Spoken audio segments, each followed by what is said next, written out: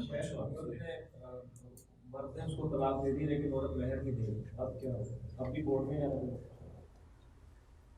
دیکھیں نا وہ خلا تو ہوتی ہی عوض کے بدلے میں، عورت نہیں دے رہی، ہاں تو اب وہ کورٹ میں جائے گا حق مہر لینے کے، یہی ہے کورٹ کی طرف جائے گا۔ لیکن خلا ہوگی کہ نہ ہو، خلا تو ہو گئی۔ اب وہ مہر واپس لینے کے لیے کورٹ میں جائے گا۔ سر اگر طلاق کی ڈیمانڈ عورت کرے مرد نہیں دے رہا تو وہ زبردستی سے ہاں ایسا ہی ہے، عورت اگر خلا کی ڈیمانڈ کرے اور مرد نہیں دے رہا تو کورٹ اس کے اوپر جبر کرے گی، اسے کہے گی جیسے اللہ کے رسول نے کہا کہ آپ ان کو طلاق دے دیں۔ لیکن اب اصل مسئلہ یہ ہے نا کہ مرد آئے گا تو اب عدالتوں کے پاس اتنا وقت کیا ہے کہ مرد کو ڈھونڈنے کے لیے پیچھے شرطیں بھیجیں، وہ ممکن نہیں ہے نا، تو اس لیے مرد آتے ہی نہیں عدالتوں میں، پریکٹس یہی ہے، مرد آتا ہی نہیں عدالت میں۔ اب جب عدالت میں آتا ہی نہیں، عدالت کیسے اس کو حکم کرے گی؟ وہ سمن جاری کر دیتی ہے، وہ پاکستان میں نہیں ہے، کیا کر سکتی ہے؟ کچھ بھی نہیں کر سکتی۔ وہ پاکستان میں بھی ہو تو کچھ نہیں کرتی، بس وہ نوٹس بھیج دیتی ہیں، اگلا بندہ آتا ہی نہیں ہے، پیشی پہ آ جائے وہ آتا ہی نہیں ہے۔ وکیل پیش ہو سکتا ہے۔ بعض فقہا کا کہنا یہ ہے، جیسے امام زہری اور حضرت سعید بن مسیب کا، وہ کہتے ہیں خلا سے بھی رجوع ہو سکتا ہے، یعنی عورت جو ہے وہ کہے کہ جی میں خلا لینا چاہتی ہوں، وہ کہتا ہے میں خلا، وہ بعد میں کہے کہ نہیں مجھے خلا نہیں چاہیے تو وہ کہتے ہیں ہاں نہیں، یہی صحیح موقف ہے کہ خلا سے رجوع نہیں ہے، خلا فسخ نکاح ہے، اس سے رجوع نہیں ہے، یعنی طلاق بائن ہے، وہ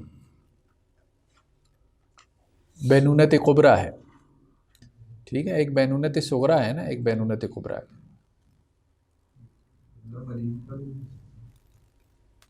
جی خلا طلاق ہے یا فسخ نکاح ہے، اس میں اختلاف ہے۔ جمہور فقہا یہ کہتے ہیں کہ یہ طلاق ہے، یعنی طلاق بائن ہے، ایک طلاق ہے لیکن طلاق بائن ہے، 3 ماہ والی عدت ہے۔ امام احمد کا موقف یہ ہے اور صحابہ میں سے ایک جماعت کا، حضرت عبداللہ ابن عباس کا، حضرت عبداللہ بن عمر کا، کہ یہ فسخ نکاح ہے، ٹھیک ہے، یہ طلاق نہیں ہے۔ یعنی اس میں ابن تیمیہ نے جو بات کہی ہے نا کہ یہاں جو طلاق کے الفاظ ہیں نا، اس میں نیت پیچھے کیا ہے؟ خلا کی ہے، تو اس لیے نیت کا اعتبار ہوگا، ظاہر الفاظ کا نہیں۔ تو طلاق کے الفاظ سے بھی خلا ہو تو آپ اس کو خلا ہی مانیں گے، وہ طلاق نہیں ہوگی۔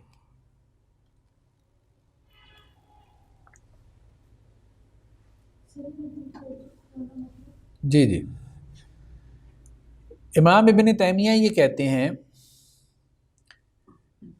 کہ خلا جو ہے وہ یہ فسخ نکاح ہے، یہ طلاق نہیں ہے، یعنی اس سے نکاح ختم ہو جاتا ہے، طلاق نہیں ہوتی۔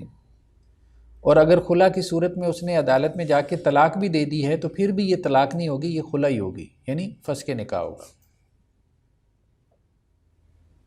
جبکہ جمہور فقہا یہ کہتے ہیں کہ خلا کیا ہے؟ طلاق ہے، یعنی طلاق کنسیڈر ہوگی ہے، اور اس پہ طلاق کے احکامات جاری ہوں گے خلا پہ۔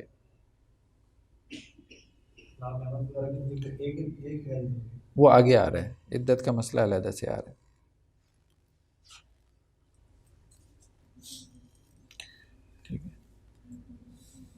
شیخ آپ کیا کہتے ہیں، کیا موقف پوچھتا ہے؟ نہیں فسخ نکاح ہے، یہ طلاق نہیں ہے، فسخ نکاح ہے، یہی صحیح بات ہے۔ ہاں دیکھیں اکثر کیسز میں تو طلاق ہوتی ہی نہیں ہے نا، خاوند آتا ہی نہیں ہے، ٹھیک ہے، تو اس میں تو ہوتی کینسلیشن آف نکاح، کینسلیشن آف، ہاں جہاں خاوند آ جاتا ہے اور اس میں عدالت اس کو کہتی ہے کہ طلاق دے دو، تو اب اس میں اختلاف ہے۔ تو جمہور فقہا یہ کہتے ہیں کہ یہ طلاق ہے، ابن تیمیہ وغیرہ کہتے ہیں کہ نہیں یہ فسخ نکاح ہے۔ وہ آیا ہے اور اس کو کہا گیا کہ اس کو طلاق دیں، اس کو تو کیا طلاق دیں؟ وہ تو کھلا کیوں سوچ ہاں ہاں ظاہری بات ہے، اس کو تو مجبور کیا گیا نا. وہ یہی کہتے ہیں کہ اس کی نیت کے اعتبار ہوگا، کیونکہ اس نے طلاق دینی ہوتی تو اس کو گھر بیٹھے دے دیتا. اس کو تو آپ قانون کے ڈنڈے پہ کہہ رہے ہیں نا کہ اس کو علیحدہ کر، اس کو علیحدہ کر دو، بس یہ کہہ رہے ہیں، اس کو علیحدہ، اس کا رستہ چھوڑ دو. ہاں استعمال کر سکتا ہے، بالکل کر سکتا ہے، لیکن مسئلہ یہ ہے نا کہ سارے مسائل عدالتوں کے ہیں، عدالتوں کے مسائل ہیں، انہیں سمجھ ہی نہیں ہے اس بات کی. اور طلاق میں بھی جو فسخ نکاح ہے یہ بھی کسی سچویشن میں ہو جاتا ہے یا وہ؟ ہاں یعنی اس کو اصولی طور پہ وہ مانتے ہیں، احناف بھی مانتے ہیں کہ فسخ نکاح ہے. مثال کے طور پہ جیسے میاں بیوی میں سے کوئی مرتد ہو جائے تو اب کیا ہوگا؟ فسخ نکاح. تو فسخ نکاح کو انہوں نے اصولی طور پہ مانا ہے. ہاں کہاں پہ ہو رہا ہے کہاں پہ نہیں ہو رہا تو اس میں ان کا اختلاف ہوگا. ویسے بھی طلاق میں تو حق میں دیا جاتا ہے، خلا میں جب کہ الٹا واپس ہوتا ہے، اس کی طلاق الگ ہوا اور فسخ نکاح خلا الگ. یہ تین بلکہ فسخ نکاح اور بالکل اور چیز ہے، خلا اور چیز ہے، اور خلا اور فسخ نکاح میں بھی فرق ہے. کہ خلا میں وہ طلاق کا مطالبہ کرتی ہے پھر فسخ نکاح ہوتا ہے. فسخ نکاح میں طلاق کا مطالبہ نہیں ہوتا. جیسے میاں بیوی میں سے کوئی ایک اسلام چھوڑ دیا، کسی نے مرتد ہو گیا، ہاں وہ نکاح فسخ ہو گیا. یا میاں بیوی میں سے کسی ایک نے اسلام قبول کر لیا، ٹھیک ہے، اللہ ہندو تھے نا دونوں، ایک نے اسلام قبول کر لیا پھر بھی نکاح. لیکن اہل کتاب ہو تو پھر اہل کتاب ہوں پھر نہیں ہوگا، پھر نہیں ہوگا. مختلیہ کی عدت، احادیث میں یہ ہے کہ خلا لینے والی کی عدت جو ہے وہ ایک حیض ہے. سنن نسائی کی روایت ہے کہ اللہ کے رسول نے انہی کو، حضرت ثابت کی جو اہلیہ تھی، انہی کو اللہ کے رسول نے کہا تھا کہ آپ جو ہے وہ ایک حیض تک عدت گزاریں. یہ امام احمد کا موقف ہے، ابن تیمیہ وغیرہ کا، کہ ایک حیض ہے. محدثین بھی عام طور پہ اسی طرف گئے ہیں. لیکن احناف نے چونکہ اس کو طلاق بنایا ہے تو ان کے ہاں اس کی عدت کیا ہے؟ طلاق والی عدت. نشوز الرجل، مرد کا نشوز. نشوز کا لفظ قرآن میں عورتوں کے لیے بھی آیا ہے، مردوں کے لیے بھی آیا ہے، لیکن دونوں میں معنی میں تھوڑا سا فرق ہے. ایسے تو نشت کا مطلب ہوتا ہے اٹھانا، اٹھان. کیف ننشزها ثم نکسوها لحما، وہ جو سورہ بقرہ میں ذکر ہے نا، حضرت عزیر علیہ السلام ان کے گدھے کا تذکرہ ہے نا، تو اللہ تعالیٰ کیف ننشزها، کیسے ہم اس کی ہڈیوں کو اٹھاتے ہیں، ثم نکسوها لحما، تو وہ ہڈیاں کھڑی ہو جائیں گی نا، تو اٹھنا. عورت کے نشوز سے کیا مراد ہے؟ وہاں پہ ذکر ہے نا سورہ نساء کے اندر کہ اگر تمہیں عورتوں سے جو ہے وہ نشوز کا سامنا ہو، اس سے مراد یہی ہے کہ عورت کا مرد کے مقابلے میں اٹھنے سے مراد کیا ہے؟ سرکشی. سرکشی سے مراد یہ ہے کہ مرد کی جو اللہ تعالیٰ نے اسے انتظامی اختیار دیا ہے اس کو چیلنج کرنا یا اس کو چھیننے کی کوشش کرنا.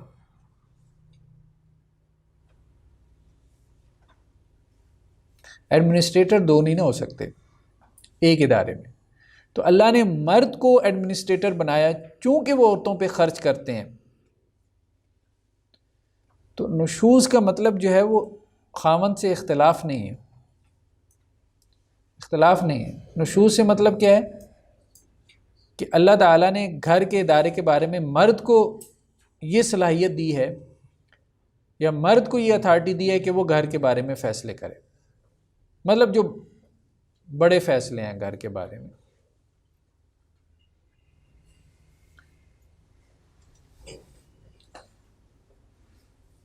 یہ نہیں کہ مطلب فلاں برتن لانا چاہیے کہ فلاں نہیں، مطلب یہ ہاں مطلب اس سے مراد یہی ہے کہ جیسے بچوں کی شادی جو ہے مثال کے طور پہ، ٹھیک ہے، تو اب اولاد پہ جو ہے وہ مرد نے خرچ کیا ہے اور اولاد کی نسبت بھی مرد کی طرف ہے، ایون کہ طلاق کے بعد بھی خرچہ باپ کے ذمہ ہوتا ہے، تو اب اولاد کے حوالے سے جو ڈیسیژنز ہیں وہ مرد کے چلے، تو گھر کے حوالے سے جو ڈیسیژنز ہیں، فیصلے ہیں، وہ مرد نے کرنے ہیں، اور اگر عورت وہ ڈیسیژن کرنے لگ جائے تو یہ نشوز ہے۔ اپنی بیٹی کا نکاح جو ہے وہ اپنی بہن کے بچے کے ساتھ کر رہا ہے، بات پکی کر رہا ہے، اس طرح نہیں، خاوند کو پتہ بھی نہ ہو، یہ بیسیکلی جو ہے نشوز ہے۔ اس سے گھر میں فساد برپا ہوگا، فتنہ کھڑا ہوگا، تو قرآن نے اس کا راستہ روکا۔ مرد کا جو نشوز ہے عورت سے وہ کیا ہے؟ اعراض کرنا اس سے، معلقہ یعنی جیسے اس کو لٹکا دینا، بالکل اس کی طرف توجہ نہ کرنا، تو یہ مرد کا نشوز ہے۔ تو اللہ تعالیٰ نے عورتوں کو کہا کہ اگر کسی عورت کو یہ مرد سے نشوز کا سامنا کرنا پڑے تو ان پہ کوئی حرج نہیں ہے کہ وہ آپس میں کوئی صلح کر لیں۔ یہاں صلح سے مراد کیا ہے کہ عورت اپنے کچھ حقوق چھوڑ دے، مرد کو کوئی دلچسپی نہیں رہ گئی عورت میں، مثال کے طور پہ اب اس کو طلاق دینا چاہتا ہے بلا وجہ ہی، تو اب وہ عورت اس کے نکاح میں باقی رہنا چاہتی ہے تو اس کے لیے وہ اپنے کچھ حقوق چھوڑ دیتی ہے۔ یعنی ایک تو ہم نے کہا نا فدیے کی بات کہ عورت جو ہے وہ کیا کرتی ہے، جو مرد سے اس نے لیا ہوتا ہے خلا میں وہ واپس کرتی ہے۔ دوسرا فدیے کی صورت یہ ہے کہ اس کے نکاح میں رہتے ہوئے اپنے کچھ حقوق چھوڑ دے زندگی کی گاڑی کو چلانے کے لیے۔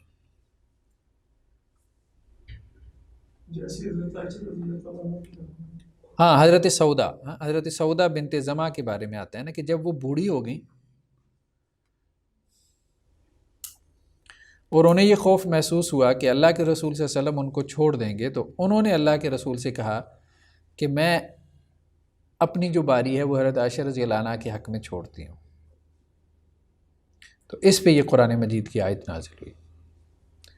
لیکن یہ بات سمجھ میں نہیں آتی کہ اللہ کے رسول صلی اللہ علیہ وسلم صرف بڑھاپے کی وجہ سے کوئی طلاق کا اللہ کے رسول نے ارادہ کیا، یہ نہیں۔ اس میں بھی یہ ہے کہ اگر مرد عورت سے نشوز کرتا ہے، عورت کو لٹکا دیتا ہے، اس کو توجہ نہیں کرتا، تو عورت ہی اپنے حقوق چھوڑ دیتی ہے۔ یہ تو بات الٹی معلوم ہوتی ہے کہ ایک تو مرد توجہ نہیں کر رہا، اوپر سے حقوق بھی عورت چھوڑے، یہ تو وہ توجہ نہیں کر رہا نا، اس توجہ نہ کرنے کی وجہ سے وہ کہتا ہے بی بی میں تیرے حقوق پورے نہیں کر سکتا، میں کیوں گناہ گار ہوں، میں تو تجھے بہتر ہے فارغ کر دوں، یہ بات ہو رہی ہے۔ جیسے اس عورت نے آگے کہا تھا نا کہ میں اسلام میں کفر کو پسند نہیں کرتی، تو اب اس کا ذہن اس طرف کام کرنا شروع کر دیتا ہے، وہ کہتا ہے اگر تم میرے عقد نکاح میں ہو، حقوق تو تمہارے پورے نہیں کر رہا، گناہ گار ہوئی جا رہا ہوں، تو اس سے بہتر میں تمہیں طلاق دے دوں، تمہارا راستہ چھوڑ دوں، تو پھر وہ کہتی ہے کہ میں حقوق چھوڑ دیتی ہوں۔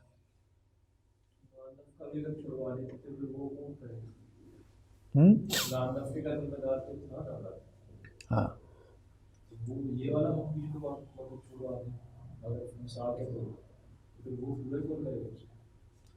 اصل بات تو یہ ہے نا کہ عورت ظاہری بات ہے کہ باہمی رضامندی ہے، اس کو کچھ مل رہا ہوگا تو اس کے عقد نکاح میں رہے گی نا، صرف اسے اس کا ٹیگ لگانے سے کیا مطلب، عورت کو اور کچھ مل رہا ہوگا تو مطلب وہ یہ سمجھ رہی ہوگی نا کہ طلاق کی صورت میں میرا نقصان زیادہ ہے، اور اگر اس کے عقد نکاح میں رہوں گے چلیں کو وراثت میں کچھ آ جائے گا، مطلب کچھ نہ کچھ تو، یا کم از کم مطلب میاں بیوی تو رہیں گے نا، اور بڑے مطلب اس کے ہوتے ہیں،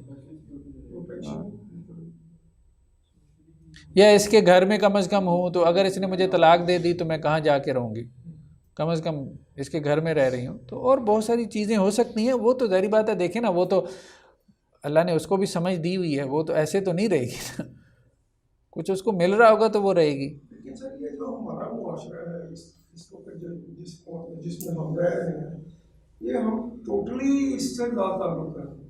اس کی وجہ یہ ہے کہ ہمارا معاشرہ جو ہے نا وہ انڈیا سے ڈیولپ ہو کے یہ بنا، مسئلہ یہ بھی ہے۔ وہاں کے رواج یہاں پہ ہیں. جیسے ہمارے عرب کے وہ اس کو فالو نہیں کرتے. جیسے میں کچھ عرصہ بلوچستان میں رہا ہوں، مطلب وہاں پہ میں نے اکثر دیکھا کہ سرداروں کے یہاں جو ہے نا 9ویں کلاس میں پہلے بچے کی شادی کر دیتے ہیں، پہلی شادی 10ویں میں ہو جاتا ہے، دوسری ہو جاتی ہے، اچھا فرسٹ ایئر میں تیسری اور سیکنڈ ایئر میں چوتھی. بلوچستان کی بات کر رہا ہوں، کوئٹہ کے اندر کوئٹہ نے پورے بلوچستان کے اندر تقریباً یہی سلسلہ ہے، بلوچوں میں بھی اور پٹھانوں میں بھی جانا یہ عرب کلچر کے بہت نزدیک ہے. نہیں، آپ ابھی لیٹ ہو گئے ہیں. آپ دعا پہلے کرتے نا کہ وہاں اللہ میاں پیدا کر دیتے تھے. چلیں بار امام احمد کے پاس ایک سوال آیا کہ مرد جو ہے وہ عورت سے غائب رہتا ہے، مطلب مہینوں گھر آتا ہی نہیں ہے. جو آپ کی نوعیت ایسی ہو سکتی ہے، اور بھی بعض مردوں کی عادت بھی ایسی ہوتی ہے. تو امام احمد نے کہا کہ اگر عورت اس پہ راضی ہے تو ٹھیک ہے، اور اگر وہ اس پہ راضی نہیں ہے تو پھر بھئی تجھے زیادہ بہتر معلوم ہے، مجھے نہیں پتہ. تو پھر معاملہ یہ ہے کہ اللہ کے اوپر ہے. دیکھیں اس عورت کا حق تو ہے، اگر تو وہ راضی ہو گئی، اپنا حق اس نے معاف کر دیا تو ٹھیک ہے. لیکن اگر اس نے معاف نہیں کیا تو پھر یہ دیکھا جائے گا کہ اب اس مرد کی مجبوری کتنی تھی. وہ واقعتاً میں مجبور تھا، کوئی بچوں کے کمانے کے لیے نکلا ہوا تھا.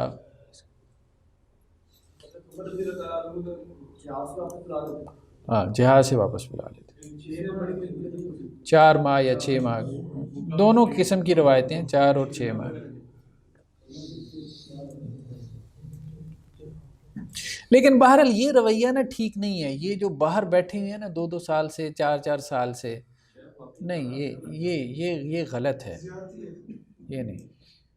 اب وہ بیوی جو ہے نا وہ کیا ہے، وہ گھر میں سسرال والوں کے رحم و کرم پر ہے، وہ اسے خوب خادمہ بنا کے کام لے رہے ہیں. شور ہے کوئی نہیں، چلیں وہ شور یہاں پہ ہوتا، کوئی اس کی دلجوئی کرتا، کوئی اس کی حوصلہ افزائی کرتا، کوئی اس کی باتیں سنتا.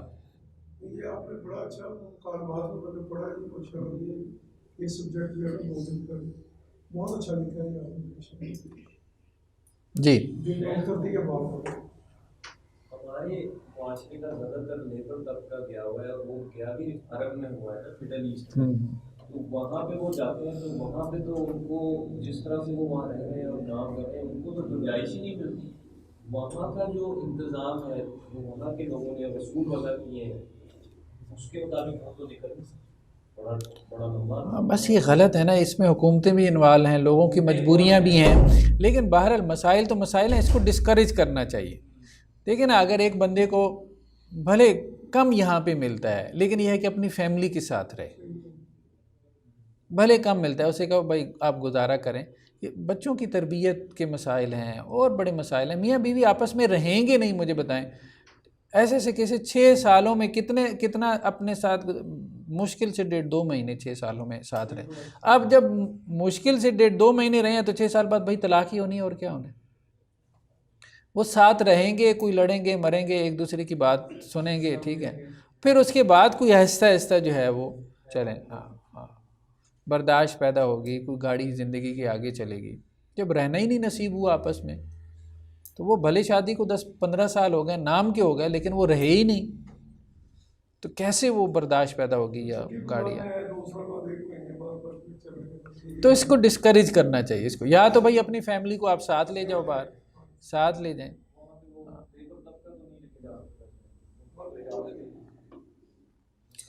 تو مطلب اپنا اسٹینڈرڈ آف لیونگ کم کر لیں، چھوٹی سی جگہ پہ رہ لیں آپ، لیکن یہ ہے کہ فیملی کے ساتھ رہیں، فیملی کے ساتھ، اس کے بغیر نہیں. بہت مسائل، ایون کہ یہاں آپ اپنے شہر سے دوسرے شہر میں چلے جاتے ہیں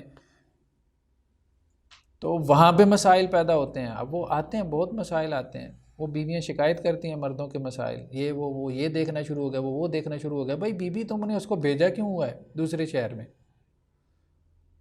تو اب وہ 3 ماہ بعد آتا ہے، 1 ماہ بعد آتا ہے، تو ظاہر بات ہے اس کے مسائل تو ہونے، کیوں نہیں ہونے. وہ بھلے آپ ان پہ پردے ڈالے رکھیں، لیکن وہ مسائل تو ہیں.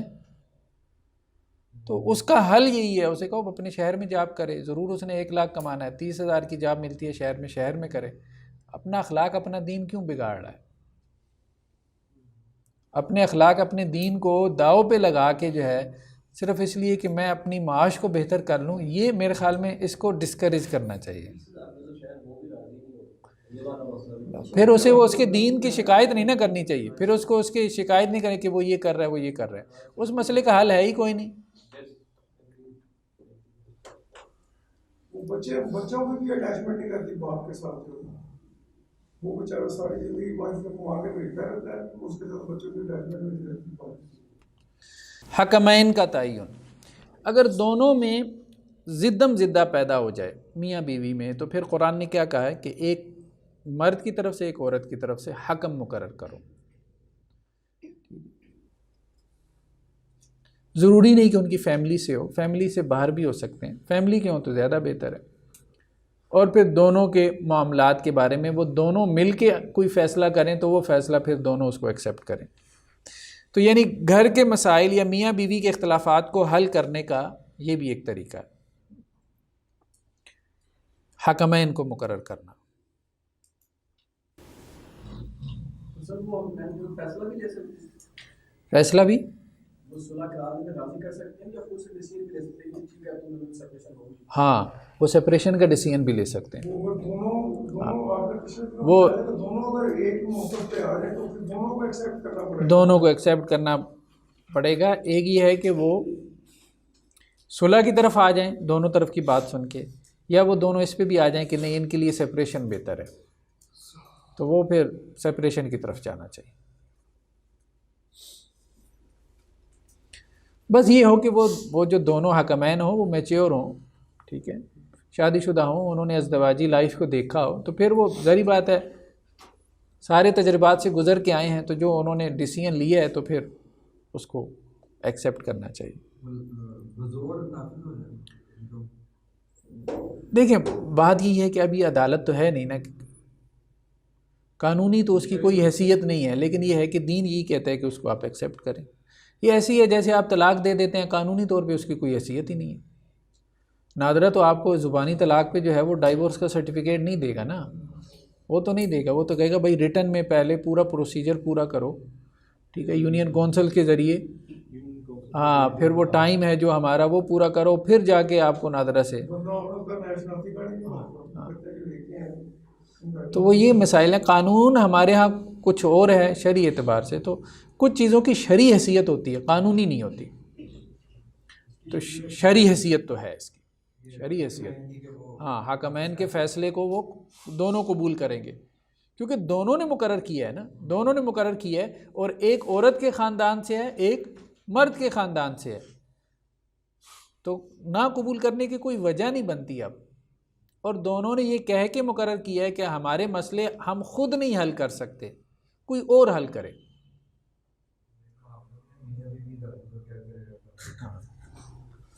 تو وہ خود اپنے مسئلے گھر میں حل کر لیں تو اس سے بہتر تو کوئی بات نہیں ہے، لیکن بعض اوقات نہیں حل ہو پاتے، گھر میں نہیں حل ہو پاتے، یعنی فیملیز کو انوالو ہونا پڑتا ہے دونوں طرف سے۔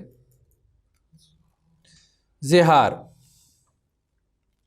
دور جاہلیت میں زہار جو ہے یہ طلاق شمار ہوتا تھا۔ زہار کیا ہے؟ اپنی بیوی کو کہنا کہ تو میرے اوپر ایسے ہے جیسے میری ماں، میرے لیے ایسے حرام ہے جیسے میری ماں۔ دور جاہلیت میں یہ طلاق شمار ہوتا تھا، لیکن اسلام نے اس کو طلاق شمار نہیں کیا۔ ویسے کنایتاً طلاق ہو جاتی ہے، یہ بھی کنایے کے الفاظ ہیں، لیکن اس میں طلاق مراد لے گا بھی تو پھر بھی طلاق نہیں ہوگی، کیونکہ صریح نص آ گئی ہے نا قرآن کی۔ ویسے تو کنایتاً طلاق ہو جاتی ہے، مطلب کہے کہ جی گھر سے چلی جا، میں نے تجھے فارغ کیا، ٹھیک ہے، اگر طلاق مراد لے گا تو کنایتاً ہم کہیں گے، یہ فقہا کہتے ہیں طلاق ہو جاتی ہے۔ لیکن یہ الفاظ اگر کہے گا کہ تو میرے اوپر میری ماں کی طرح حرام ہے، اب یہ کنایتاً طلاق بننی چاہیے لیکن طلاق نہیں بنے گی، کیوں؟ اس کو زہار میں لیا گیا، اس کے بارے میں قرآن کی نص آ گئی۔ تو اوس بن صامت یہ صحابی تھے کہ جنہوں نے اپنی بیوی کو کہا تھا کہ تو میرے اوپر جو ہے وہ اس طرح سے حرام ہے جیسے میری ماں۔ تو وہ اللہ کے رسول صلی اللہ علیہ وسلم کے پاس آئیں اور اللہ کے رسول صلی اللہ علیہ وسلم سے شکوہ کیا، کہنے لگی مجھ سے جب شادی کی تب تو میں جوان تھی اور میرے اندر ان کو انٹرسٹ بھی بہت زیادہ تھا، اب جب میں بوڑھی ہو گئی ہوں تو اب انہیں لگتا ہے کہ مطلب جیسے بڑھاپے میں انسان کا فکر خراب ہو جاتا ہے، تو اب وہ مجھے کہتے ہیں کہ تو میری ماں کی طرح ہے۔ تو اللہ کے رسول صلی اللہ علیہ وسلم نے فرمایا کہ بھائی میرے پاس تو ابھی اس بارے میں کوئی وحی نہیں ہے۔ تو انہوں نے کہا میں اللہ سے اس کی شکایت کرتی ہوں، اور پھر یہ بھی کہا کہ میرا اب چھوٹے چھوٹے بچے ہیں، اگر میں اپنے خامند کے حوالے کر دوں گی تو وہ ان کو ضائع کر دے گا، وہ بھی مطلب اب جس عمر میں ہے وہ ان کی تربیت نہیں کر پائے گا، اور اگر میں ان کو اپنے ساتھ لے جاؤں گی تو وہ بھوکے رہیں گے اور میں کہاں سے ان کا پیٹ بھروں گی۔ تو پھر یہ آیت نازل ہوئی کہ جو تم میں سے جو ہے وہ اپنی بیویوں کو یہ کہتے ہیں کہ وہ ان کی ماں ہیں تو وہ ان کی مائیں نہیں بن جاتی۔ تو اللہ کے رسول نے انہیں بتایا اور ساتھ میں کہا کہ اب اس کا کفارہ دینا پڑے گا، اور وہ کیا ہے، ایک غلام آزاد کریں۔ تو وہ کہنے لگی اس کے پاس کہاں سے غلام آیا؟ تو اللہ کے رسول نے کہا پھر 2 مہینے کے روزے رکھ لے۔ کہنے لگی نہیں وہ تو عمر کا بڑا ہے، وہ تو روزے بھی نہیں رکھ سکتا۔ تو اللہ کے رسول نے کہا پھر 60 مسکینوں کو کھانا ہی کھلا دے۔ کہنے لگی نہیں اس کے پاس اس کی بھی استطاعت نہیں ہے۔ تو اللہ کے رسول نے کہا چلو میں پھر ایک جو ہے نا وہ کھجوروں کا ٹوکرا دے دیتا ہوں۔ کہنے لگی پھر ایک میں بھی دے دیتی ہوں۔ تو یہ اس طرح سے معاملہ حل ہوا ہے۔ اس میں ایک کوشچن ہے کہ یہ نبی صلی اللہ علیہ وسلم نے اس کو پہلے غلام آزاد کرنے کا، یہ 2 مہینے کے روزے یا 7 مہینے کو کھانا کھلانا، یہ تینوں تو قرآن کے اندر بھی ہیں میرا، یہ تینوں جو ہیں، لیکن اس کے بعد نبی صلی اللہ علیہ وسلم نے کہا کہ میں کھجوروں کا ٹوکرا دیتا ہوں، وہ قرآن کے اندر نہیں ہے۔ یہ نبی صلی اللہ علیہ وسلم نے بطور شارع کی حیثیت سے دیا ہے یا وہ عدالت کی حیثیت دیا ہے؟ کہنے کا مطلب کہ آج بھی کوئی ایسا ہو کیس تو اس کو بھی عدالت کہہ سکتی ہے کہ تم یہ کرو؟ مطلب یہ ہے کہ اس پہ صدقہ کیا جائے گا نا، بیت المال سے یا کوئی بھی آرگنائزیشن اس کے اوپر صدقہ کرے اور وہ اس سے پھر کفارہ ادا کر دے۔ کوئی غریب بھی ہو سکتا ہے جو کفارہ نہیں ادا کر سکتا، ٹھیک ہے، تو کوئی اس کے اوپر صدقہ کر دے اور یا اس کی طرف سے کفارہ دے دے تو یہ ادا ہو جائے گا۔ غریب ہونے کے باوجود دیکھنا مطلب شان سے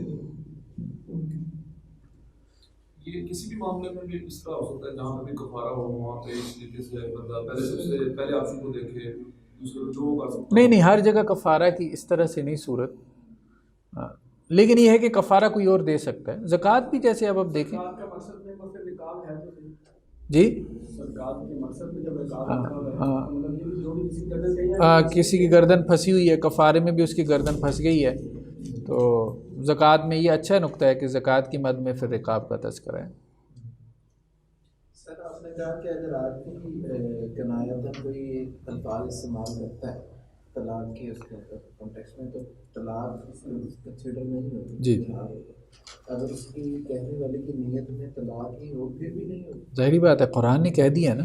لیکن قرآن نے تو اس حکم سے پہلے والے واقعے کے لیے کہا ہے نا۔ نہیں اس میں اتفاق ہے کہ یہ الفاظ طلاق ہیں، یہ زہار ہی ہیں، پھر زہار کا مقصد ہی فوت ہو جاتا ہے نا۔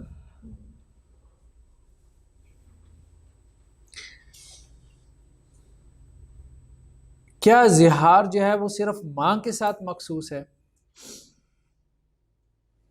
مطلب وہ کہتا ہے بیوی کو، یہ کہتا ہے تو میری بہن ہے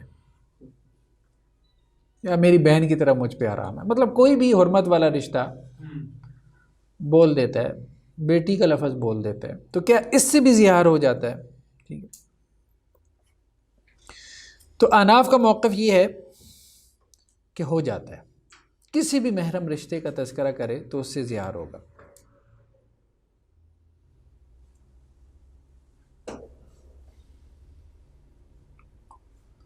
جبکہ جمہور فقہا یہ کہتے ہیں کہ نہیں، صرف ماں سے زہار ہوگا، کیونکہ نس میں صرف ماں کا تذکرہ ہے۔ تو جمہور جو ہے وہ ظاہر نس تک محدود رہے، احناف نے اس کو قیاس کر لیا۔ جی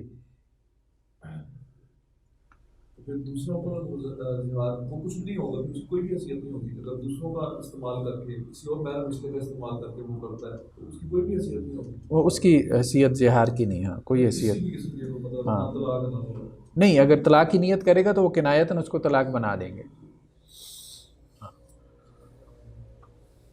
یہاں پہ جہار میں بھی یہ ہے کہ اس کی طلاق کی نیت یہاں پہ کتنی کم ہوگی؟ ہاں زہار ہے، زہار طلاق نہیں ہے۔ زہار طلاق نہیں. اس بارے میں ویسے احناف کا موقف زیادہ بہتر نہیں ہوتا کیونکہ اس زمانے میں ماں کا استعمال کرنے کا ایک رواج تھا تو لوگ ماں کرتے تھے. ہاں ٹھیک ہے، میرے خیال میں حناف کا موقف زیادہ صحیح ہے کہ زہار جو ہے نا وہ محرم رشتوں میں ہوگا، بہن بھی کہہ دے پھر بھی زہار ہے یہ. اور حناف نے ایک اور بات کہی وہ بھی درست معلوم ہوتی ہے، وہ یہ کہتے ہیں کہ اگر مذاق میں کہیں نا پھر یہ زہار بھی نہیں ہے، وہ میری مائے، وہ ایسے ویسے ہی کہہ دیتے ہیں.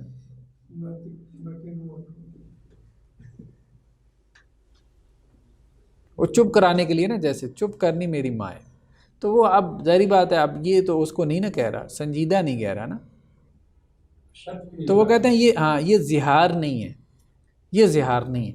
وہ کہتے ہیں زہار جو ہے نا ایک سنجیدہ سٹیٹمنٹ ہے، سنجیدہ بیان ہے. یعنی جب وہ غصے میں ہو خاص کیفیت میں اور اسے یہ کہہ رہا ہے کہ تم میرے اوپر میری ماں کی طرح حرام ہے، یعنی جب وہ چاہ رہا ہے اس سے قطع تعلق ہی چاہ رہا ہے، یہ نہیں کہ مذاق مذاق میں اس کو ماں بنائی جا رہا ہے. وہی نیت کا بھی اور یہ اس کی وہ حالت اور کیفیت کا بھی.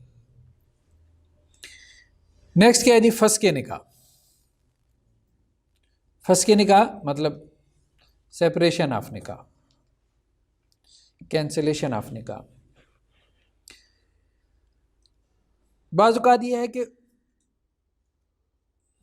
وہ جو عقد ہے نا اس عقد میں جو مطلب کانٹریکٹ آف میرج ہے اس میں کوئی خلل واقع ہو جائے تو پھر فسخ ہو جاتا ہے. مثال کے طور پہ جس سے اس نے نکاح کیا ہے اس کو پتہ چلا یہ تو اس کی رضائی بہن ہے، اور ایسا ہوا ہے، اللہ کے رسول کے دور میں بھی ہوا ہے. ایک صاحب نے ایک خاتون سے نکاح کیا تو بعد میں اللہ کے رسول کے پاس آئے، کہنے لگے اللہ کے رسول وہ فلاں عورت یہ کہتی ہے میں نے دونوں کو دودھ پلایا. اس زمانے میں یہ زیادہ رواج تھا نا دودھ پلانے کا. اللہ کے رسول نے کہا جب اس نے کہہ دیا تو اب سیپریشن. تو اب عقد نکاح یعنی عقد نکاح میں یعنی کانٹریکٹ آف میرج میں خلل واقع ہو گیا تو اس لیے وہ نکاح نہیں ہوا. اور بعض اوقات یہ ہے کہ عقد نکاح میں تو نہیں لیکن بعد میں کسی عارضی کی وجہ سے وہ نکاح باقی نہیں رہتا، جیسے کوئی ایک جو ہے وہ مرتد ہو جائے، اسلام سے پھر جائے، یا کوئی ایک اسلام لے آئے تو وہ نکاح ختم ہو جائے گا. بس اس کی دلیل یہی ہے کہ جیسے قرآن میں جو عمومی بات آئی ہے نا کہ مشرک عورتوں سے نکاح نہ کرو، ٹھیک ہے، اور یا مسلمان جو ہے وہ کافر سے نکاح نہ کرے، تو یہ وہ صرف کتابیات ان کے ساتھ اجازت ہے نا. سر وہ جو صحابی تھے جنہوں نے خط لکھا تھا جن کے اہل یار مکہ میں تھے ان کے بارے میں مسلم نے کیا کیا تھا؟ سیپریشن کروا دی؟ نہیں کچھ بھی نہیں، بلکہ ان کے بارے میں حضرت عمر نے کہا تھا کہ میں ان کو قتل نہ کر دوں، اللہ کے رسول نے کہا نہیں. نکاح کے بارے میں کیا کیا تھا؟ وہ تو مسلم نے منع کر دیا کہ یہ تو بدری صحابی ہیں تو آپ نے نہیں کرنا. نہیں کچھ بھی نہیں کیا. نکاح ان کا باقی رہ گیا تھا یا وہ اس کے بارے میں اس میں ہاں یہ جو آپ اس طرح سے کہہ رہے ہیں، ہوتا یہ تھا کہ ہجرت کے موقع پہ کچھ لوگ آ جاتے تھے اسلام قبول کر کے، تو بعد میں کچھ لوگ جو ہے کچھ لوگوں نے ان کے زوجین نے اسلام قبول نہیں کیا ہوتا تھا تو وہ بعد میں آتے تھے تو ان کا نکاح نہیں کروایا جاتا تھا. اب اس پہ ایک ڈیبیٹ پیدا ہوئی. اس ڈیبیٹ میں لوگوں نے کہا یعنی بعض فقہا اس طرف گئے کہ اگر عدت کے اندر وہ اسلام قبول کر لے تو دوبارہ نکاح کی ضرورت نہیں ہے، لیکن اگر عدت کے بعد تو پھر وہ جو ہے نا وہ ایک طرح سے کانٹریکٹ ختم ہو گیا. فسخ میں فسخ میں رجوع نہیں ہوتا. فسخ جو پہلا نکاح ہے نبی کریم صلی اللہ علیہ وسلم کو جو پہلا نکاح ہے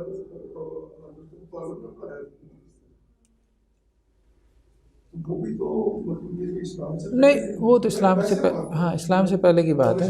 ہاں اصل میں اس میں مسئلہ یہ ہے کہ وہ یہ کہتے ہیں کہ فسخ ہوگا کب، یعنی اس خاص کیس میں فسخ کب ہوگا، تو وہ کہتے ہیں کہ فسخ عدت کے ختم ہونے کے ساتھ ہوگا. عدت کے اندر جو ہے وہ فسخ ہوا ہی نہیں. ہاں فسخ ہی نہیں ہوگا. وہ یہ نہیں کہہ رہے کہ رجوع ہوگا، اسلام لایا تو عدت کے اندر اگر بیوی بھی اسلام لے آتی ہے تو پھر ہاں مثلا کوئی اسلام لایا ہے اور عدت کے اندر شوہر اسلام قبول کر لیا اور عدت کے اندر بیوی بھی اسلام قبول کر لیتی ہے تو دوبارہ نکاح کرنے کی ضرورت نہیں ہے. وہ یہ کہتے ہیں کہ نکاح ختم ہی ہوتا ہے عدت گزرنے کے بعد، عدت کے اندر اندر وہ اس کے نکاح میں ہے. اگر کوئی بعد میں مسجد میں نماز پڑھے پھر اپنی مسجد پہ پڑھ لے پھر دوبارہ اسلام کرنے میں ضرورت نہیں ہے. صحیح ہے، اچھا نقطہ ہے. سر یہ پورے گاؤں کا ایک مسلمانوں کا پورا گاؤں تھا. ہاں ہاں اور ان سب نے کے حوام میں بھی جنازہ کسی نے پڑھا دیا تھا اور پورے گاؤں میں پڑھ لیا تھا. لیکن ہمارے ہاں یہ ہے مطلب بعض مکاتب فکر میں اسکول آف تھاٹ میں جو ہے وہ یہ ہے مطلب بہت تیزی سے جو ہے وہ نکاح ختم کر دیتے ہیں. وہ نکاح بھی مطلب ان کے نزدیک وہ دھاگے کی طرح ہوتا ہے، بس اس کو ہاتھ لگاؤ تو ٹوٹ جاتا ہے. وہ پہلے کافر بناتے ہیں نا وہ آپ کو، پھر نکاح ختم کرتے ہیں. ہاں ہاں اس کے علاوہ تو نہیں نا ختم کر سکتے. وہ پہلے آپ کو کافر بناتے ہیں، آپ کے فرقے کو، آپ کے مسلک والوں کو، یا جو آپ کے فرقے اور مسلک کے پیچھے نماز جنازہ پڑھ لیں یا نماز پڑھ لیں تو وہ کہتے ہیں اب یہ کافر ہو گئے ہیں، دائرہ اسلام سے خارج ہو گئے ہیں. تو اس اور پھر کچھ ایسے بھی ہیں جو کہتے ہیں احتیاطاً جو ہے نا وہ ہر 2 ہفتے بعد نکاح کر لیا کرو، کیونکہ اتنے کلمہ کفر یا اتنے کفریہ کام تو اس سوسائٹی میں کرتے ہی رہتے ہو، تو ہر 2 ہفتے بعد اسلام بھی قبول کر لیا کرو اور کلمہ بھی پڑھ لیا کرو. بس ایسی ایک شبہات کی دنیا میں لوگوں کو جو ہے نا وہ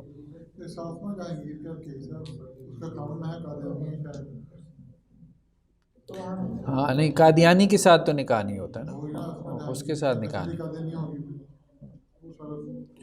اس کے ساتھ نکاح نہیں. انڈیا میں کسی ایک مفتی نے فتویٰ دیا تھا یا پوری جماعت نے؟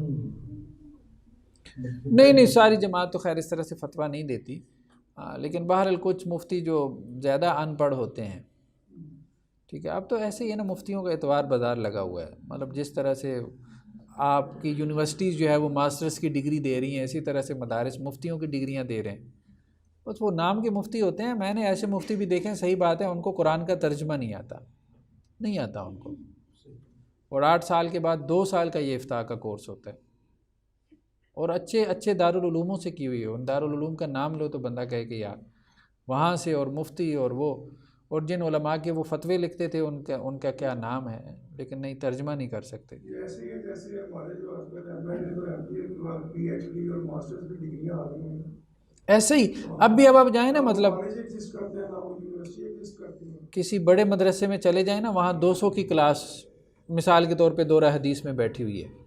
اب 200 کی کلاس میں پیچھے لوگ بچے موبائل لے کے بیٹھے ہیں، لٹرلی موبائل کھول کے بیٹھے ہیں، اور وہ جو شیخ الحدیث صاحب ہیں بس ان کے ارد گرد جو 10-12 بیٹھے ہیں نا توجہ سے وہ سن رہے ہیں، اور ان کی بھی توجہ ان کی طرف ہے.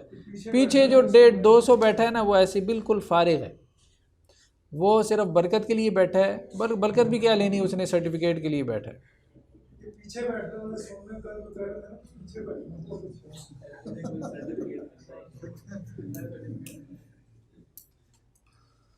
سر یہ تو آپ نے بتایا کہ لارنس میں کوئی بندہ فتویٰ دے دیا، یہ تو آپ نے اس کے سامنے جس کو علم ہی نہیں ہوتے فتویٰ دے دیا. ایسے بھی ہوتا ہے کہ جانتے بوجھتے بھی کوئی غلط فتویٰ دیتا ہے. ہاں جانتے بوجھتے مراد یہ ہے کہ وہ سمجھتا ہے یہ کہ یہ واقعتاً میں جو ہے وہ کافر ہے. بڑا عالم ہے، جیسے مولانا احمد رضا خان بریلوی صاحب کو دیکھیں، اپنے علاوہ کوئی بندہ نہیں چھوڑا جس کو انہوں نے کافر نہ بنایا. کافر کے علاوہ سر اور بزنس کے معاملے میں، طلاق کے معاملے میں، یا کسی اور معاشرت کے معاملے میں فتویٰ لینے گیا اور تو لینے گیا اس کی مرضی کا فتویٰ، اس کی فیور میں فتویٰ، جانتے ہوئے بھی کہ یہ فتویٰ ٹھیک نہیں ہے. ہاں نہیں یہ ٹھیک نہیں ہے. پہلے تو یہ بھی فتوے آتے تھے کہ وہ موٹی دکان سے جس نے سودا لیا اس کا بھی نکاح ٹوٹ گیا. دلیل کے اوپر آپ کا جو ہے وہ دل مطمئن ہونا چاہیے. لینے والے کے لیے، ہاں لینے والے. اصل یہ جو زہار کا تھا کہ جمہور جو ہے وہ سائڈنس کی طرف گئے اور کہتے ہیں کہ صرف ماؤں کے پاس کے ساتھ ہو. اگر کوئی پھر یہ صرف بھی گئے کہ کسی نے اپنی بیوی کو یہ کہہ دیا کہ تم میری بہن کی طرح ہے یا بیٹی کی طرح تو پھر ان کی نزدیک طلاق ہو جائے گی کنایتاً. طلاق نہیں ہوگی زہار میں. جو اس کو صرف ماں کو بناتے ہیں نا زیار، تو وہ باقیوں کے نزدیک کنایتاً طلاق بنائے. لیان کیا ہے کہ مرد اپنی بیوی پہ زنا کا الزام لگائے اور وہ اس کا انکار کرے. تو صحیح بخاری میں روایت ہے عبداللہ ابن عباس سے کہ ہلال بن امیہ انہوں نے اپنی بیوی کے بارے میں تہمت لگائی.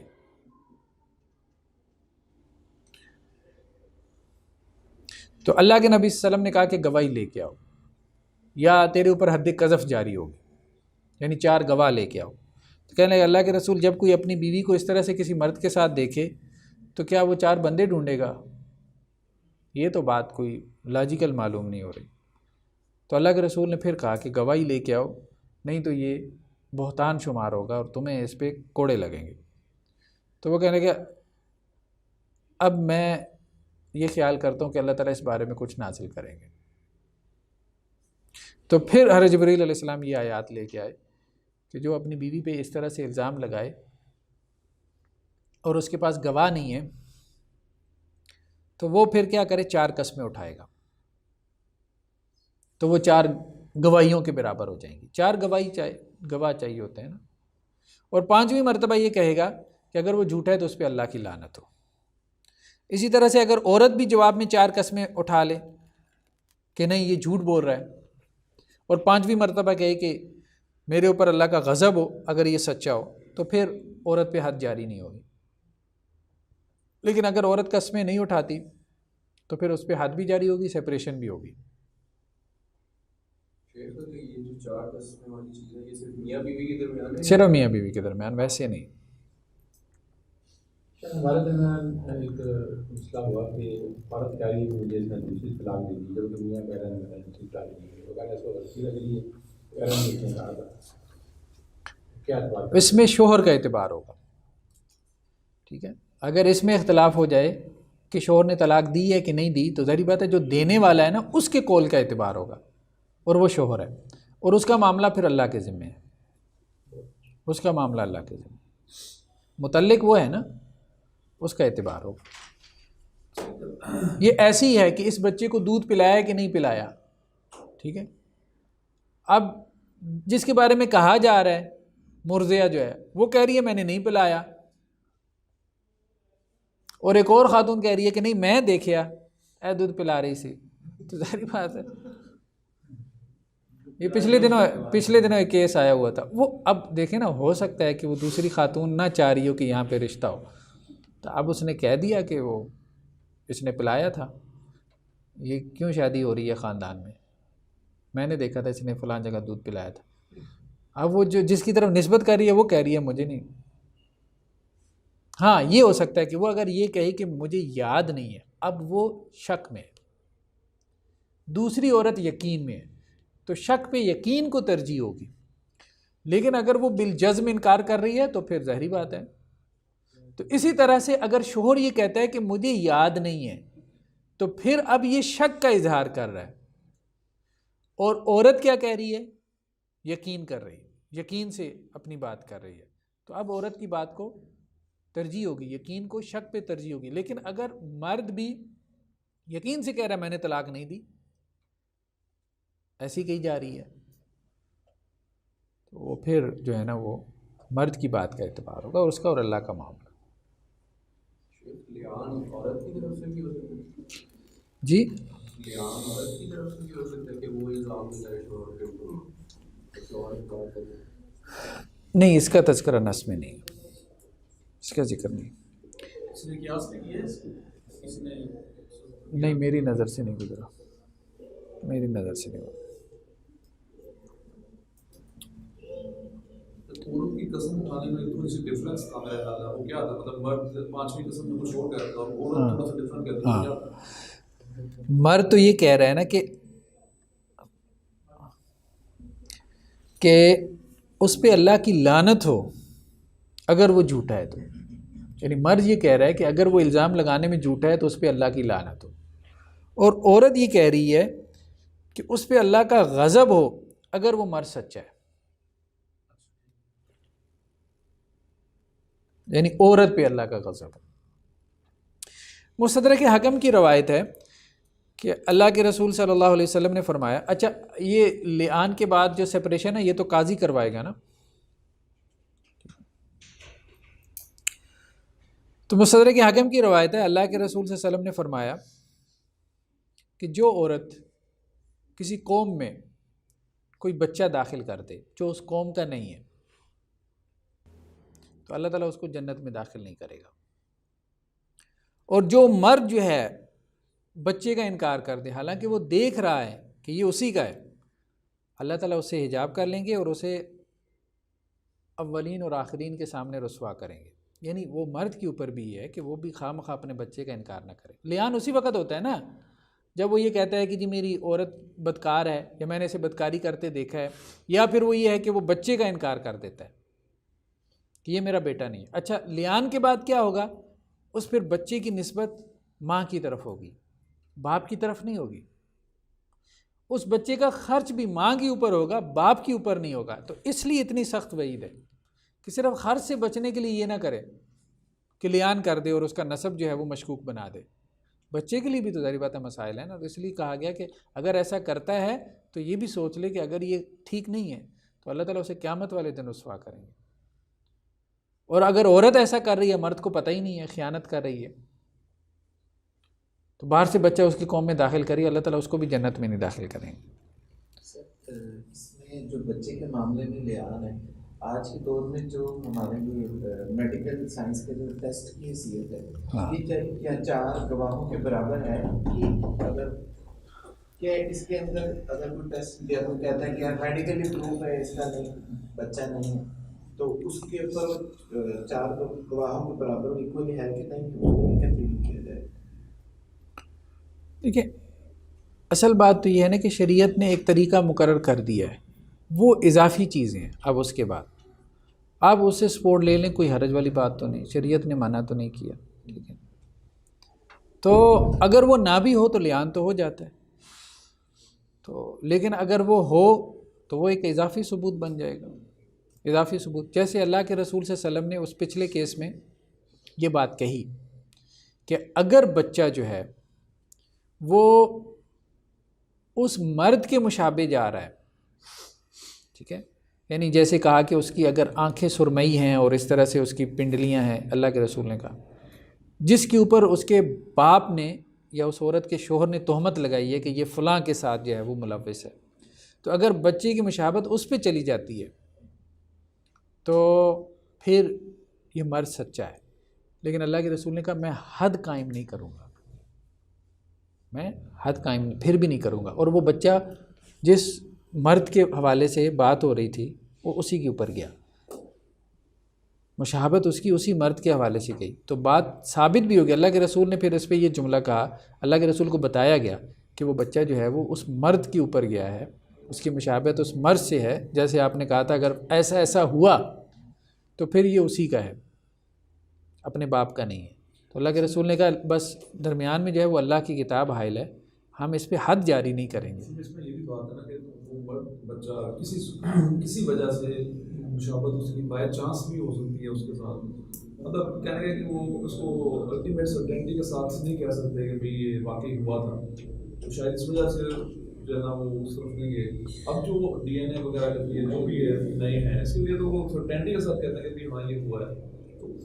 اس کو قیافہ کہتے ہیں، اس کے اوپر جو ہے نا وہ مطلب یہ مسئلہ نہیں تھا سرٹینٹی کا مسئلہ نہیں تھا، یہ اس وقت کے اعتبار سے باقاعدہ ایک سائنس تھی، ٹھیک ہے، اس وقت، تو اس لیے جو وہ یہ بات کر رہے ہیں نا کہ آج اگر میڈیکلی یہ پروو ہو جائے کہ یہ فلاں کا ڈی این اے سے، تو ہم حد جاری نہیں کریں گے، حد جاری نہیں، سیپریشن ہو جائے گی۔ سیپریشن تو دیکھیں نا، وہ تو اس کے لیے ضرورت نہیں ہے نا اس رپورٹ کی، ٹھیک ہے، ہاں اس رپورٹ سے یہ چیز کنفرم ہو جائے گی۔ رپورٹ آ جاتی ہے پھر لعان کی ضرورت ہی جیسے نہیں، ہمارے وزیر جی پھر تو لعان کی ضرورت ہی نہیں میرے خیال سے پیش آئے گا۔ رپورٹ سے تو سیپریشن نہیں نہ ہوگی، بات یہ نا وہ تو سیپریشن ہے نا کہ وہ کہتے ہیں کہ ہاں یہ بچہ باپ کہتا ہے کہ یہ میرا نہیں ہے، لیٹس سے تو اس میں کیا لیان کی ضرورت پیش آئی؟ رپورٹ کی جو ایویڈنس آ گئی. اصل بات یہ ہے نا کہ جب اس کو یہ پتہ چل جائے کہ یہ میرا بچہ نہیں ہے اور وہ یہ خود سمجھتا ہو تو اس کو گھر میں کیوں رکھے گا؟ ٹھیک ہے نا، بس یہی ہے. تو لیان بیسیکلی سیپریشن کے لیے ہے، سیپریشن حد کے لیے. میڈیکل سائنس کی ترقی کرتی ہے، جو آج کہہ رہی ہے کل کچھ چھوڑ دے گی نا، رپورٹیں بھی چینج ہوتی ہے، رپورٹس بھی غلط ہیں. نہیں، یہ تو آپ ڈاکٹر صاحب بتا سکتے ہیں، یہ 100% ہوتا ہے، یہ 100% نہیں ہے. سب وہ بیٹھے ہوتے ہیں اور مختلف وہ انسٹرومنٹ سے کچھ چیز ڈیڈکٹ کرتے ہیں نا، اس میں انسٹرومنٹ میں کیلیبریشن میں مختلف چیزیں ہو جاتا ہے، اس میں آپ 100% نہیں کر سکتے. یہ والا ایشو جو ہے نا اسلامی نظریاتی کونسل میں بھی 2-3 سال پہلے زیر بحث پہ لگا تھا، تو اس میں علماء کا یہ کہنا تھا کہ مشین کا اعتبار جو ہے وہ مشین کے مطلب کیلیبریشن میں اور ان چیزوں میں جو ہے وہ ایرر ہو سکتا ہے، تو اس کی وجہ سے اس کے اوپر اس کی بیس پہ کوئی وہ فیصلہ نہیں کیا جاتا. ٹھیک ہے، اگر تو میڈیکلی وہ 100% نہیں ہے تو پھر ظاہری بات ہے، پھر تو بات لاجیکل نہیں ہے نا. وہ کلو دے سکتے ہیں، اندازہ دے سکتے ہیں، موسٹ لائکلی یہ ہو سکتا ہے. شاید مرد نے نہیں دیکھا لیکن اس کے گھر والوں میں سے کسی نے دیکھا ہے، اور حالت میں بھی نہیں دیکھا لیکن مرد کے ساتھ دیکھا. نہیں یہ اب کیا ہوگا؟ نہیں اب گواہ آئیں گے یا لیان ہو سکے؟ نہیں، وہ تو کوئی اور تو کہہ ہی نہیں نہ سکتا جب تک 4 لوگ نہ ہو. صرف خاوند کے ساتھ ہے. ہاں، کوئی اور بات کر ہی نہیں سکتا. اگر آپ نے اکیلے کسی کو دیکھا بھی ہے، ٹھیک ہے، کسی حالت میں، تو آپ اس کی بات آگے نہیں کر سکتے جب تک آپ کے پاس 3 اور گواہ نہ ہو. نہیں تو آپ کے اوپر حد قذف جاری ہو جائے گی، بھلے آپ سچے ہوں. گھر والے اگر 2 افراد نے دیکھ لیا تو اب وہ لیان کا مطالبہ نہیں کر سکتے. نہیں وہ نہیں کر وہ سکتے. اب 4 گواہ لائیں گے تو ہی بات ثابت ہوگی، نہیں تو وہ جھوٹے ہیں. نہیں، یہ نہیں ہم کہیں گے جھوٹے، ہم کہیں گے شریعت نے انہیں مجبور کیا ہے کہ وہ 4 گواہ، نہیں تو وہ بات دبا جائے. بیسیکلی پردہ رکھا ہے اللہ نے، مطلب یہ انسان کی غلطیوں کو پردہ رکھا ہے.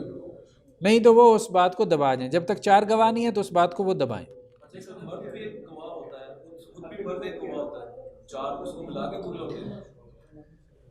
مرد خود بھی ایک گواہ ہوتا ہے، 4 اس کو ملا کے پورے. نہیں مرد کے لیے تو ضروری نہیں ہے نا، لیان میں تو گواہی ضروری نہیں ہے نا. لیان میں تو وہ 4 قسمیں اٹھائے گا نا.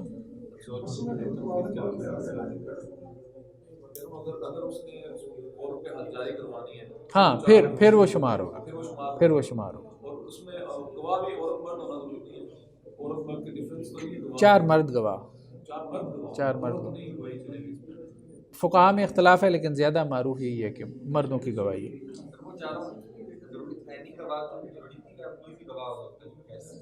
جی عینی گواہ کی نا، عینی گواہ. جی تو گواہوں سے مراد یہی ہے عینی گواہ ہونے چاہیے. ٹھیک ہے، آئی وٹنس جسے کہتے ہیں آپ، آئی وٹنس. تو لیان جو ہے یہ فسخ نکاح ہے یا یہ طلاق ہے؟ تو احناف یہ کہتے ہیں کہ یہ طلاق ہے، جمہور فقہاء یہ کہتے ہیں یہ فسخ نکاح ہے. احناف نے اس کو طلاق مانا ہے، یعنی طلاق کے لفظ اس میں نہیں بولے گئے. لیان میں طلاق کے لفظ نہیں ہے، سیپریشن بس کروا دی گئی، قسمیں اٹھانے کے ساتھ ہی سیپریشن ہو گئی. آپ کا تو سر شروع سے یہی مقصد رہا کہ ہم نے جمہور کے خلاف ہی ہے. نہیں خیر، اچھا یہ 4 گواہ تو میرا خیال ہے کہ ناممکن سی بات محسوس ہوتی ہے کہ بندہ لے کے آئے. اللہ کا مقصود کیا ہے یہ 4 گواہ رکھنے سے؟ اللہ کا الٹیمیٹ کیا ہے؟ مطلب جو کیوں اللہ تعالیٰ نے شرط رکھی؟ یہ اس لیے رکھی، دیکھیں بات یہ ہے کہ یہ جو سزائیں ہیں نا، جو حدود ہیں نا، یہ بیسیکلی رسوائی ہے. ٹھیک ہے، علی وجہ الخلائق، مطلب پوری سوسائٹی میں رسوا کرنے والی بات ہے. شاید 100 کوڑوں میں اتنی تکلیف نہیں ہوگی جتنی اس کی رسوائی کی تکلیف ہے زندگی بھر کے لیے. تو اس میں اللہ تعالیٰ نے کوشش یہ کی ہے کہ ایک بندہ جب اپنی یہ حدود سے بالکل ہی نکل جائے، یعنی اتنا اوپن ہو جائے کہ اب 4 بندے بھی اس کو دیکھ رہے ہیں. ہاں مطلب اب اتنا اوپن ہو گیا کہ اس کو اس کی بھی پرواہ نہیں کہ 4 بندے اس کو دیکھ رہے ہیں، تو اب اس پہ حد قائم کر. اس کو تو سزا ملنی چاہیے، یعنی اس کی تو بالکل شرم حیا ہی بالکل ختم ہو گئی. ورنہ تو وہی بات جو آ رہی ہے، اللہ تعالیٰ نے انسان کے گناہوں پہ کیا کیے، پردہ ڈالا ہے. اور اس کو آیات کے بعد